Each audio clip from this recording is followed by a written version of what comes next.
gente, tudo bem com vocês?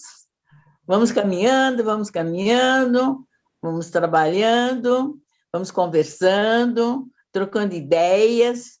Em primeiro lugar, eu quero agradecer muito, muito, muito, muito o incentivo que eu tenho recebido de vocês.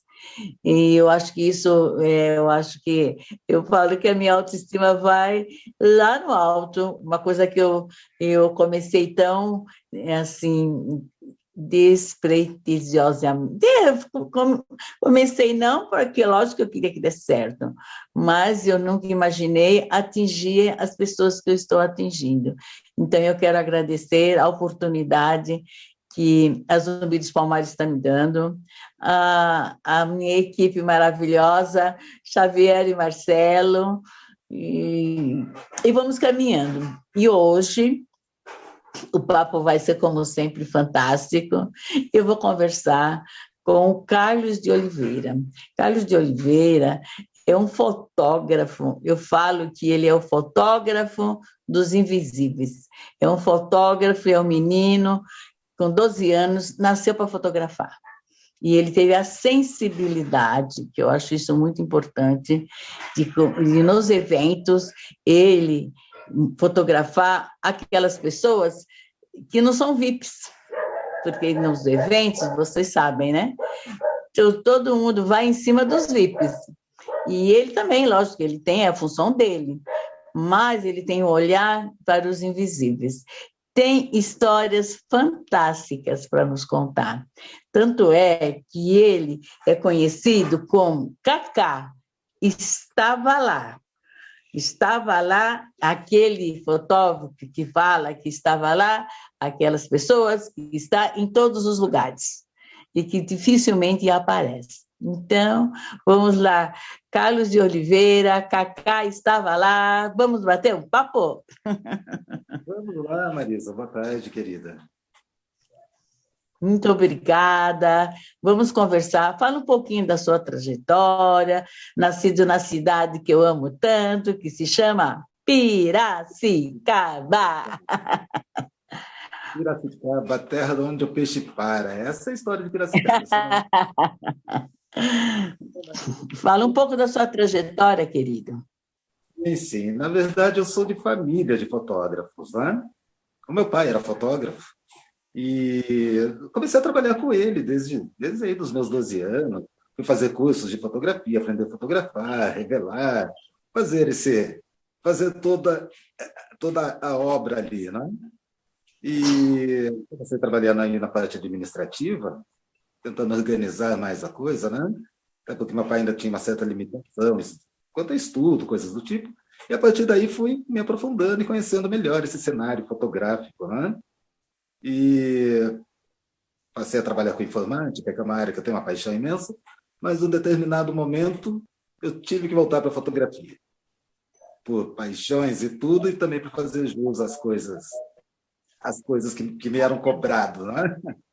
Então foi bem interessante, foi bem interessante. De uma forma resumida até, que eu acho que a gente vai ter a oportunidade de falar mais a respeito, né? Mas pode falar, Cacá.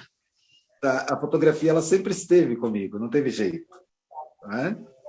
E ela entrou de uma forma especial aí pelos idos de 2006, mais ou menos. Numa fase onde já tinha parado de trabalhar com meu pai, onde eu me dedicava à informática, mas também tinha aquela paixão por fotografia. Em um desses desafios de família, eu comecei a perceber aquele advento da fotografia, os colonáveis, né? Aqueles pseudo famosos, aquela coisa de fotografia de balada.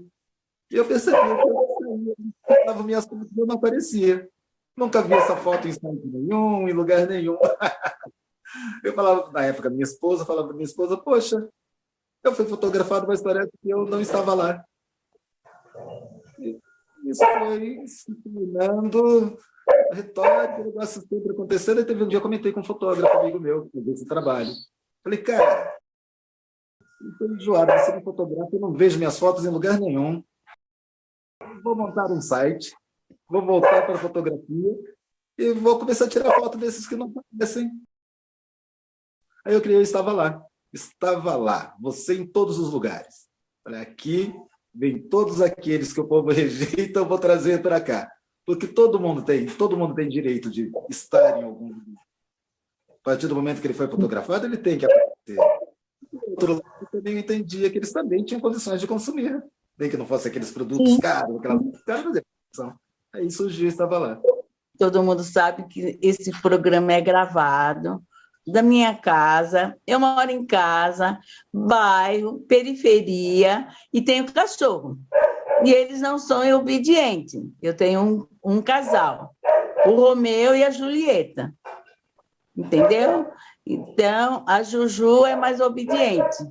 Mas o Romeu Jorge, ele é complicado, ele late mesmo. Então, vocês me desculpem, mas eu não posso fazer nada, porque eu gosto dos meus cachorros. E eles são desobedientes. Eles querem participar do programa. Pode? Não pode, mas eles querem. Então, me desculpem, mas vai ser ao som do latido de cachorro. Vamos então, Cacá, querido, continuar nosso papo com o fundo musical de cachorros? Lá, Romeu e Julieta. Isso, Romeu e Julieta, exatamente. Então, fala um pouquinho. Cacá estava lá, em todos os lugares. Todos os lugares. Então, Marisa, o que acontece? Todos já me conheciam como Cacá. Todos, pelo menos os amigos mais íntimos, né? E Cacá daqui, Cacá de lá, Cacá daqui. A partir do momento que eu fotografava as pessoas, também tem essa, hein? O fotógrafo, ele vai tirar foto, ele tira foto de 5, 6 pessoas. Dificilmente ele vai se lembrar de mais de 2. Mas aqueles que saíram na foto se lembram do fotógrafo. É e eles verdade. se amigos do fotógrafo. Aí o que acontece? Você está andando, ô Cacá, nossa, o Cacá estava lá, o Cacá. Acabou. Virou Cacá estava lá, até mesmo porque eles se sentiam honrados, vamos dizer, né? Pelo carinho de ter a foto lá no site. Aí virou Cacá estava lá, ficou. É normal aqui na cidade. O Cacá estava lá. Normal. Então, Cacá estava lá, o fotógrafo. Acabou ficando. Então, você cursou uma escola particular, né? Quando Exato. Ginásio, deve ter sido ginásio, colégio, né? O colégio técnico, Marisa. Colégio técnico. Isso daí foi bastante importante. Lá para os idos dos anos 80, eu fazia no colégio técnico, numa das escolas aqui particulares, bem caras aqui de Piracicaba.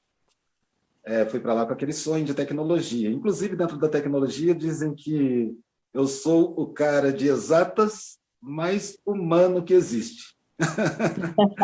Eu consigo equilibrar muito esse negócio. Sou de exatas, mas talvez pelo todo o contato com fotografia, pelo meu lado mais eles acham muito humano. Tanto é que tem uma gama de seguidores aí, gostam das coisas que eu escrevo, compartilho e tal. Então, era assim, eu estava num local onde eu tinha que trabalhar, tinha que deixar fluir a minha sensibilidade, entender o que estava acontecendo no local. Então, fiz um colégio técnico em processamento de dados na época, iludido pela proposta, ou pela promessa, iludido não, né? Na verdade, é futuro, é verdade, bem é verdade, que a computação era o futuro. O futuro, o top. Partir para a computação. E eu gostava disso daí. Aí eu fui para isso. Só que nesse colégio, Marisa, era um outro mundo, era um universo que não era meu. Você conseguia contar os negros que estudavam ali. E fazendo processamento. Um curso mais elitizado, né? Pior ainda. Mas foi muito importante, até para ajudar a gente na organização dos nossos trabalhos com fotografias, né? E até eu comentei que eu tive uma história muito interessante, que era do meu pai. Uma coisa do futuro. Meu pai tinha estudado até a 2ª série do 1º grau. Eu olhava para aquilo lá e falava assim, nossa, porque nós tirávamos as fotos, conforme batia o flash no olho da pessoa, dava aquele olho vermelho. E nós tínhamos que retocar todo aquele olho ali. O meu pai lá atrás, antes de Bill Gates imaginar, ele falava, no futuro, esse tal de computador que vai fazer isso para a gente. Menina, se meu pai tivesse vivo, ele tinha criado o Photoshop. Pode ter certeza. Olha só, é o nosso DNA, é o nosso DNA. Era utópico, mas aquela coisa que foi para onde chegou a fotografia hoje, até avançou, né? Está muito além. E foi bastante interessante, é importante hoje. Hoje não consigo ver fotografia sem esses recursos tecnológicos. Então foi muito importante fazer aquele colégio, viver aquelas experiências, sabe? Foi muito importante. E depois que você se formou, você teve alguma dificuldade de ainda entrar no campo do profissional, mesmo você da informática, né, que você fez, mesmo depois de você estar habilitado para exercer essa função? Sim. Como sim. negro, lógico, né? Exatamente, Marisa, exatamente. Aí você consegue ver o preconceito. E Piracicaba, por maior que seja, se você vir de São Paulo para cá, quando você chega no interior, é Campinas, e a próxima cidade é Piracicaba, em extensão, em organização de aglomerado, coisas do tipo. Tá? Só que Piracicaba não tem muito espaço. Tem grandes empresas, mas não tem muito espaço para profissionais em determinadas áreas, até porque existe todo um tipo de um bairrismo, aquela coisa de família, porque meu tio trabalha lá, vai me levar, meu pai vai levar, isso, aquilo, essa coisa desse tipo. Mas eu trabalhei em empresas bastante interessantes aqui em Piracicaba, empresas de porte com informática. Havia aquele preconceito natural, não é? Normal da cidade, mas eu fiquei bastante espantado. O que mudou muito a minha vida foi quando eu saí da cidade. Quando eu fui trabalhar, por exemplo, em Campinas, eu fiquei 11 anos trabalhando em Campinas, tomando conta do departamento de informática. Aí havia aquela história, poxa, vem um cara do interior, porque Campinas eles não aceitam muito ser do interior, o resto é interior. Para ser chefe daqui, um negão. Só que não bastasse isso, eu consegui implementar algumas coisas das quais me colocaram como responsável no processo de exportação, informatização no processo de exportação, por exemplo, né? E aí eu passei a viajar e ir para outras unidades do grupo, como o cara de TI lá da região de Campinas. E aí você começa a ver, são poucos os negros de TI. Inclusive tem um brother, super irmão, aí de São Paulo, Sidney Barros, poxa, num grupo de mais de 30 analistas de TI, só tínhamos nós dois. E era isso que tinha que, sabe, eles tinham que acabar aceitando isso daí. E foi bem complicado. Você tem que mostrar que você tem capacidade ou ter que reconhecer que, além de ter capacidade, ele é o mais adequado para assumir esse papel. Então, foi bastante complicado. Realmente, nós só alcançamos quando a gente mostra o nosso valor, né? Sim. Tem que ter capacidade mesmo. Tem que mostrar, tem que ter um pouquinho mais. Um pouquinho mais. É como diz o Zagallo, eles têm que nos engolir. Quando você é bom, não tem jeito, né? Pena que estamos pouco, mas nós estamos caminhando. Eu acho que nós estamos caminhando. Eu vou até te contar bem rapidinho, para você ter uma ideia, eu tive que trabalhar no Sul. Eu tive que ir para o Sul para implementar e treinar os colaboradores em processos específicos. Olha que maravilha. E isso é ótimo. Na minha primeira chegada lá, todo social, não é? Bem mais novo, tudo social. A estranheza com que me olhavam era bem complicado. Era bem complicado. Eu acredito. Ser apresentado como funcionário, como colaborador, mas, por outro lado, principalmente no Sul, quando eles se permitiam me conhecer, não era limitado ao lado profissional. Eles queriam saber também da minha vida, exatamente da minha vida negro em São Paulo. As dificuldades, eles se indignavam com certas coisas, e eu estava conversando com o público não negro. Então, é um tipo de uma barreira que ela existe, mas ela não é aquela coisa fixa, dura, que está ali, e não é isso, não. As pessoas assustam. Até porque eu acredito que eles pensam que não existe ninguém para ocupar tais posições. Realmente, não é fácil, mas nós Não. vencemos. Estamos É, vencendo, estamos vencendo. estamos caminhando. Estamos Então, avançando. tem que dar certo, não tem outro caminho. Não tem outro caminho. Para nós, não tem outro caminho. É conhecimento, união e força. Conhecimento, união, eu acho que tem, e não tem outro caminho. Né? A gente tem que se juntar, nós temos que nos juntar, não tem outro jeito. Então, você criou Estava Lá, mais ou menos no ano 2000, virou apelido, fez o site, e eu curto. Desse negócio de informática eu nem falo muito, porque eu não sei muito, não. E o que você faz na sua avaliação atualmente? Deu certo? O que não deu certo? Foi positivo, foi negativo? Deve ter sido positivo, lógico, né? Qual é a avaliação que você faz do Estava Lá? Foi positivo, foi positivo. Acontece que é algo meio, posso dizer que talvez fosse algo contemporâneo e coube muito bem para aquele momento. Ele despertou nas pessoas, até porque, poxa, isso daí é época de Orkut, sabe? Pré-Orkut, ferramentas de mídia social que estavam nascendo, não é?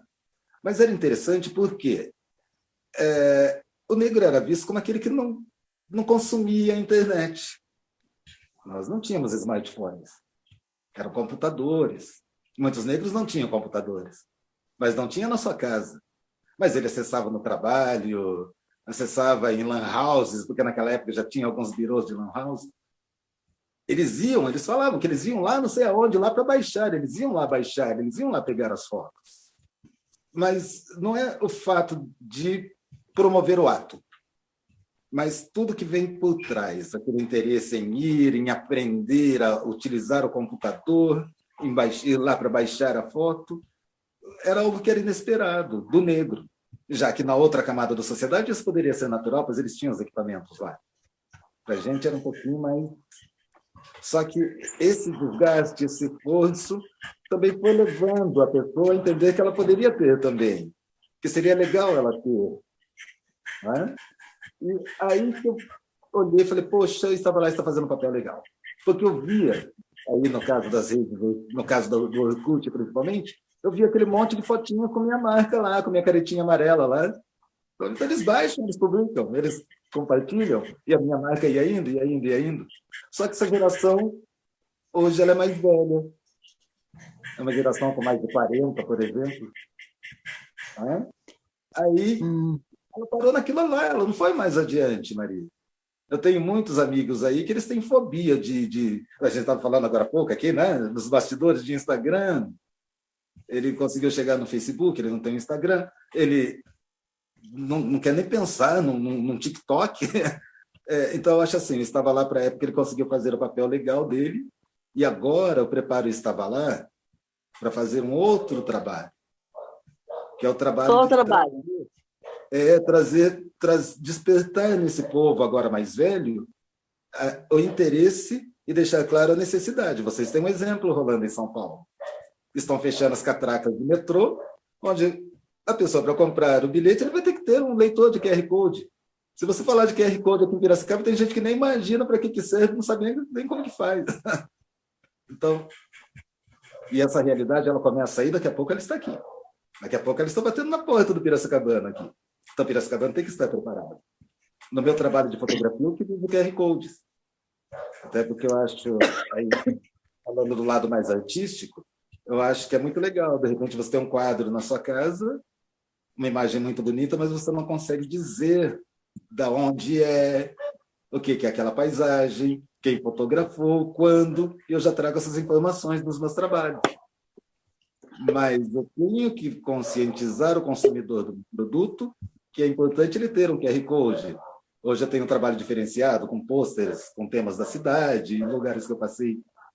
Mas tem que bater lá no QR Code para ver as informações daquilo lá. E fica meio difícil no lugar onde as pessoas não têm essa familiaridade com o QR Code. Então, vem percebendo que existem muitas fronteiras a cruzar ainda. Tem que fazer um trabalho de formiguinha aí com o meu povo, para o meu povo também falar, poxa, a gente precisa andar, não pode ficar parado aqui, não. Então, né, Carlos, mas a gente precisaria, eu falo no meu caso, quando você fala do povo de Piracicaba, eu me enxerguei lá em Piracicaba, porque eu sou zero à esquerda de informática. Mas nós precisamos de pessoas que passam isso para nós desde o beabá. Isso. Nós precisamos de pessoas que tenham uma didática melhor para nos ensinar. Porque senão a gente...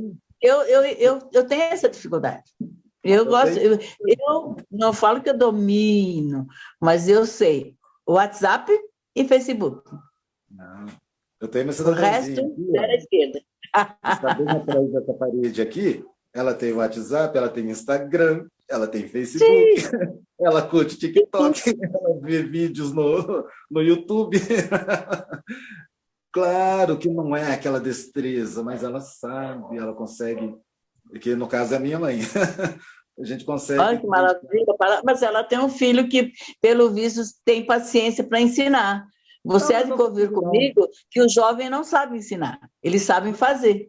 Aqui nós tem o meu filho, tem a minha sobrinha, meu filho logo chega da escola, né? Que também eles orientam. Bom, não sei se todos são do mesmo perfil, né? Mas os nossos aqui, eles têm a paciência de orientar, e daqui a pouco ela esquece, volta, eles vão, orientam novamente, ensinam. Esquece de novo. Não, mas a gente vai. Ó, você já ensinou, já ensinou, mas eu esqueci. E daí? Tem que falar de novo. Às vezes ela fica muito com medo, ela começa a ensaiar com o dedo, vai, não vai. Eu queria ir, mas não estou com coragem. Eu posso ir nisso aqui? Pode ir, dona Maria, vai lá que dá certo. É o nosso caso, realmente, é verdade, eu concordo plenamente com ela. Você fica com medo, porque a nossa geração é aquela geração que lê a bula, que lê as orientações antes de pegar no aparelho. Hoje em dia eu vejo aqui na minha casa, meu sobrinho pega, vem lá, porque eles compram até o pensamento pela internet, né? Ele pega, chega na internet e abre lá e vai fuçando, mas você não vai ler? Não, entendeu? E a nossa geração não é essa, não foi essa orientação que nós tivemos, entendeu? Então eu acho muito difícil, eu tenho muita dificuldade, eu confesso, Eu entendo. Eu tenho muita dificuldade, e eu acho assim, esse trabalho que você tem, a fotografia com a informática, eu acho fantástico, porque deve ser, eu acho muito legal, é aquilo que nós precisávamos. Né? Sim. Você juntou as duas coisas. Uma coisa que você gostou, que eu creio assim, que é o dom. Eu falo mais do dom, que o menino com 12 anos, lógico que o pai foi fotógrafo, tudo, mas essa coisa que você desenvolveu, de tirar foto de quem estava lá, de pegar, jogar juntar os dois, informática e fotografia, eu acho isso fantástico. Né? E tem que ter sensibilidade, para fazer, não é para qualquer um. Entendeu? E nós sabemos que eu também sou do interior, né? Não sou de Piracicaba, mas sou do interior, e nós sabemos como que a coisa é para nós. Hoje não, hoje eu acho que Piracicaba é um exemplo, eu falo que Piracicaba é um exemplo a ser seguido. Eu acho que vocês, negros de Piracicaba, estão dando um banho, dando de 7-0 em muitas cidades. Mas a gente sabe como a coisa funciona, certo?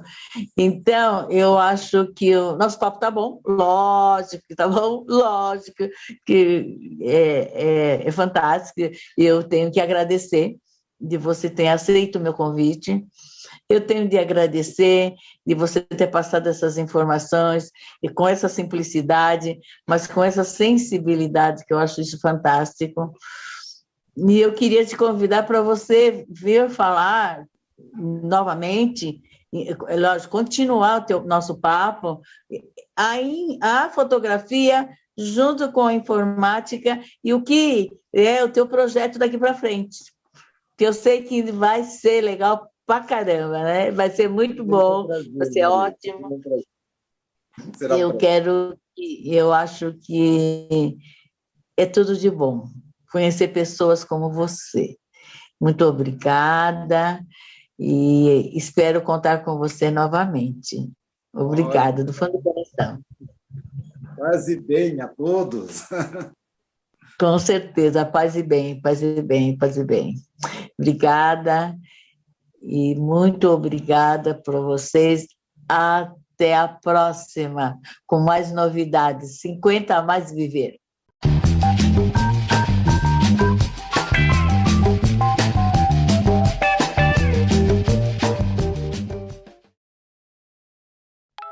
O melhor está por vir. Então, não há tempo a perder. Ao se matricular na Universidade Zumbi dos Palmares, você ganha uma bolsa de estudos integral para um curso de inglês online. A garantia de uma formação completa. A preparação para encarar os novos desafios do mundo e se destacar no mercado de trabalho. Universidade Zumbi dos Palmares. Sem educação, não há liberdade.